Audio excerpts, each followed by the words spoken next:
When confronting the problem of substance abuse, it makes sense to focus attention on the most dangerous types of drugs. And right now, fewer substances are more lethal than prescription opiates and heroin.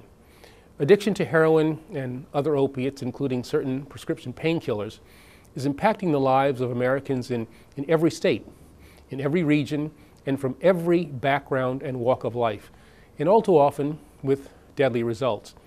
Between 2006 and 2010, heroin overdose deaths increased by 45%. Scientific studies, federal, state, and local investigations, addiction treatment providers, and victims reveal that the cycle of heroin abuse commonly begins with prescription opiate abuse. The transition to and increase in heroin abuse is a sad but not unpredictable symptom of the significant increase in prescription drug abuse that we've seen over the past decade. Now, it's clear that opiate addiction is an urgent and growing public health crisis, and that's why Justice Department officials, including the DEA, and other key federal, state, and local leaders are fighting back very aggressively. Confronting this crisis will require a combination of enforcement as well as treatment. The Justice Department is committed to both. On the enforcement side, we're doing more than ever to keep illicit drugs off the streets and to bring violent traffickers to justice. With DEA as our lead agency, we have adopted a strategy to attack all levels of the supply chain to prevent pharmaceutical controlled substances from getting into the hands of non-medical users. DEA proactively investigates the diversion of controlled substances at all levels of the supply chain. This includes practitioners that illegally dispense prescriptions, pharmacists that fill those prescriptions, and distributors that send controlled substances downstream without due diligence efforts. DEA also uses its regulatory authority to review and to investigate new pharmacy applications in targeted areas to identify and to prevent storefront drug traffickers from obtaining DEA registrations. And they're also going after pill mills. Since 2011, DEA has opened more than 4,500 investigations related to heroin. They're on track to open many more.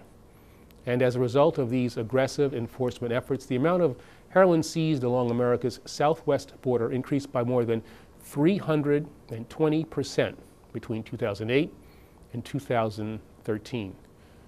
Of course, enforcement alone won't solve the problem.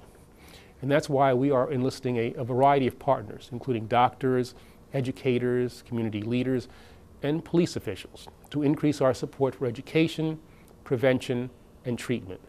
DEA engages in widespread education of pharmacists, doctors, and other health practitioners in the identification and prevention of controlled substance diversion during the healthcare delivery process. In the Northern District of Ohio, for example, the U.S. Attorney convened a summit at the Cleveland Clinic, bringing together health and law enforcement professionals to address that area's 400% rise in heroin-related deaths.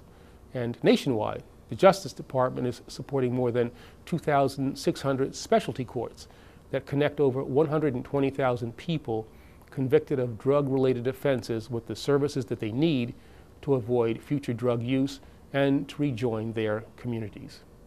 We can and we should be proud of these results, but more can be done. And frequently, the most effective efforts are those that begin at home. Parents and families can help raise awareness about the devastating consequences of opiate abuse. And Americans like the Gates family of Skowhegan, Maine, are showing the way. Their son Will was a bright young student at the University of Vermont who overdosed on heroin and who lost his life 5 years ago this month. During their grief, Will's parents and his brother have transformed their story of heartbreaking loss into a powerful force for change. Working with the U.S. Attorney's Office in Vermont, they created an award-winning documentary called The Opiate Effect to educate people about the realities and the dangers of opiate abuse. 50,000 people have already watched this video for free online, and I urge you to do the same. Because it's only by working together that we can confront this crisis, strengthen our communities, and save lives.